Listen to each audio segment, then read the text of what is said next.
18 mga OFW na stranded sa Dubai Airport na papunta sana sa bansang Jordan at yung iba naman ay papunta sa bansang Israel dahil sa patuloy at mas tumitinding kaguluhan sa Israel laban sa Iran. Ayon naman sa Department of Migrant Workers ay matagumpay silang naibalik o naiuwi pabalik sa Pilipinas dahil nga hindi sila pwedeng tumuloy sa mga nasabing bansa. Atin ang balita na may kaugnayan sa sitwasyon ng ating mga kababayan sa Israel kung saan ligtas na na-repatriate ang 18 overseas Filipino workers o OFW na na-stranded sa Dubai matapos maipit sa tumitinding sitwasyon o tensyon sa Middle East. Well, balik Pilipinas na yung 18 na overseas Filipino workers na na-stranded sa Dubai dahil sa tumataas na tensyon ngayon sa gitnang silangan. Sa press conference na iya kanina, sinabi ni Migrant Workers Secretary Hans Leo Kakdak na 48 oras na na-stranded yung mga Pilipino sa bilang ang 15 na returning OFW sana sa Israel at 3 bagong salsa sana sa Jordan. Sa labas lang anya ng isang hotel na malagi yung ating mga kababayan dahil wala silang mabook na accommodation bago pa sila matulungan ng kanilang airline at ng tanggapan ng migrant workers doon. Binigyan ng DMW ang 18 OFW ng tig 50,000 piso bukod pa sa accommodation at tulong transportasyon mula naman sa Overseas Workers Welfare Administration.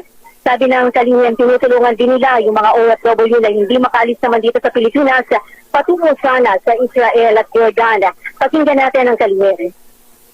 So we are working closely with the recruitment agencies to make sure na yung mga hindi makaalis papuntang Israel and Jordan dahil nga sa sarado ang airspace, ang airport sa Israel and Jordan sa ngayon, tinutulungan din natin yung hindi makaalis dito.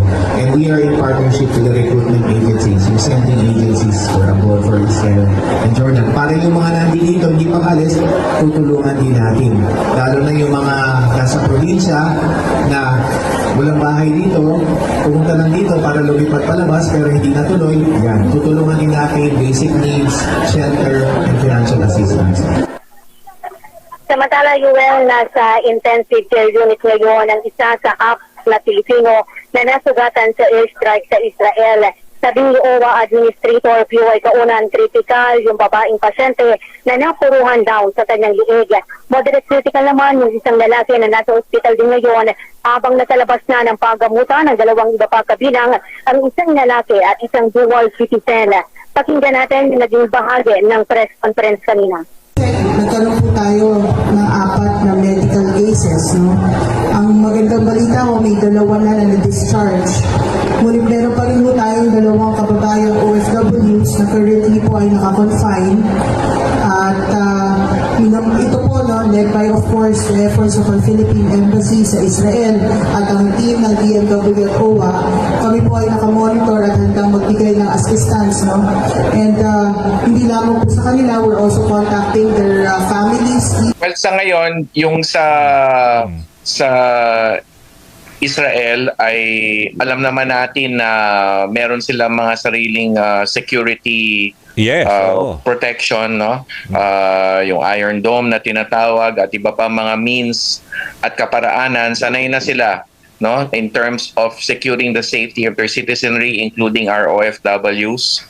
In terms of mga provision ng mga shelters and mga protocols, mga air sirens to notify the residents, the people in the state of Israel. So far yan ang nananaig and so far wala namang reports ng OFWs adversely affected. However, we have heightened yung monitoring and alert ng ating Middle East help desk. Tinatag na ito nung October 7 pa nung umatake ang Hamas sa Israel, sa timog ng Israel. And ayun, so meron tayong 1348 hotline co-shared by OWA, so we're thankful to Admin PY Kaunan and the OWA. So in tandem with OWA, we take in any kind of request for assistance from the OFWs or OFW families through the 1348 hotline kung nasa abroad plus 632-1348. Okay, so as far as Israel, medyo okay naman sila in terms of security. Pero yung may mga trabahador din tayo sa Iran. How are they naman? Sa Iran, nakadaw palat ko na naka-message ko actually si Ambassador Manalo sa Tehran at sabi naman niya again wala namang adversely affected. Konti lang ang OFW sa Iran. Ilan ba, sir? Kasal sa Iran yan. Ang estimate subject to further validation or verification is around 30. So 30,000? hindi gano'ng karami. 30. 30 3-0 lang. Okay. kaya hindi gano'ng karami. Hindi katulad nung dati, hindi katulad ng mga 40-50 years ago. So kumonti na rin ang OFW sa Iran. But nevertheless, we are still monitoring the situation at yun nga, nakapag-exchange kami ng messages ni Ambassador Manalo in Tehran at we both agreed na magsanib puwersa ang DFA at ang DMW, OWA, sa panahon ng kung kakailanganin lang naman ng repatriation ng 30 or so na OFW sa Iran. Yung 30 lahat sa Tehran? Sa Tehran sila, sa capital? As far as we know, yes. Okay. Mga skilled workers sila. At alam natin naman na targeted ang attack sa Tehran, sa Iran, di ba? Sa Iran. Yung sa mga kung saan yung merong di ba? Yung kanilang mga military base, di ba? Yeah. So, targeted. So, wala naman tayo naka doon. Hindi natin nakikita yung potential danger for them. Yes. Okay. Pero doon sa Israel, ma-follow up ko lang kasi napupunta rin ako sa area. Yung portion ng Haifa, marami tayong workers doon. Kasama ba sa Iron Dome yun? Well,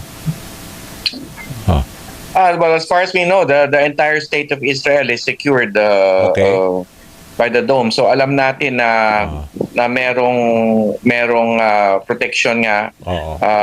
Yung sa Haifa at sa iba pang bahagi sa Tel Aviv, alam natin na nagkaroon din ng missile attack doon, but nevertheless again situation is contained, no?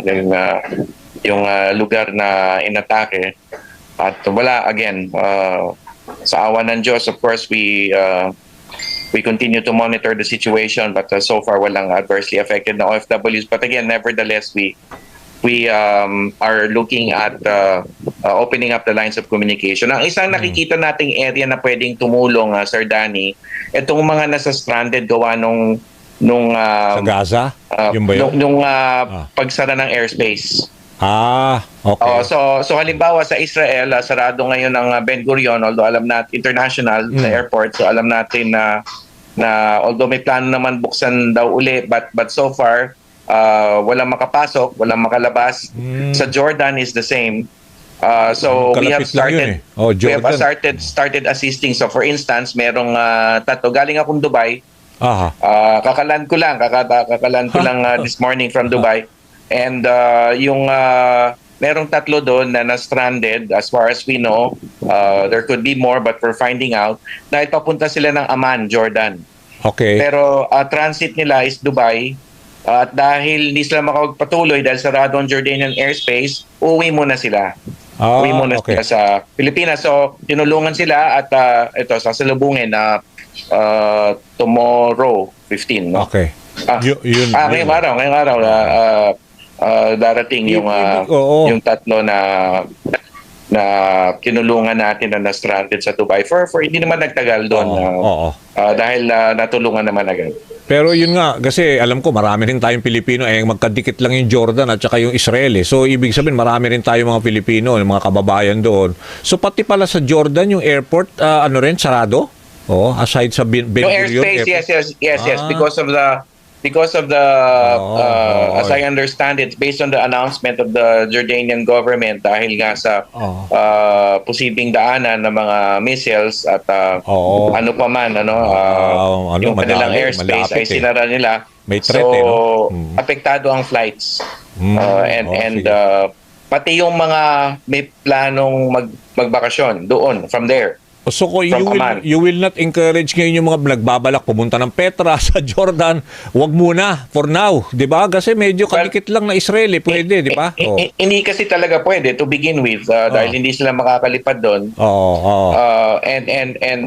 eto nga pati yung mga nagagaling Hindi, yung doon. mga nagbabalak nga sekretary umalis ngayon na gusto pumunta ng Jordan, wala na muna yan. I-move back niya na yan. Kasi nga May threat, delikado. walang flight going din, to oo. Jordan. Ayun pala eh, oo. So, yung mga may plano naman magbakasyon doon, from there, dito sa Pilipinas, hindi rin, ano? So, hindi rin makalipad yun. So, tinutulungan, we are reaching out to the Filipino community there. Merong mga hotlines naman, ano? May hotlines naman yung ating embahada sa Jordan at yung Migrant Workers Office natin. Inanunsyo na natin ito sa ating webpage. Okay. Yung tungkol pala sa advisory ng mga canceled flights sa GCC countries ay totoo yun guys, pero hindi yun naka-specific para lamang sa mga Filipino. Dahil hindi lamang mga Filipino ang nagtatravel sa mga GCC countries. May mga ibang lahi din. At hindi rin naka-specific ang mga canceled flights para sa mga eroplanong pauwi sa Pilipinas. Dahil ang binabanggit sa advisory ay some flights, meaning ay hindi lahat.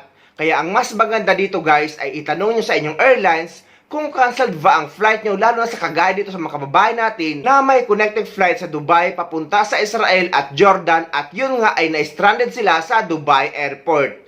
Pero kung wala na ba ang natatanggap na email or tawag galing sa inyong airlines ay wala kayong dapat ipag-alala. Pero na lang kung ang pupuntahan yung bansa or panggagalingan yung bansa ay yung mga bansa na direkta kung saan may gulo.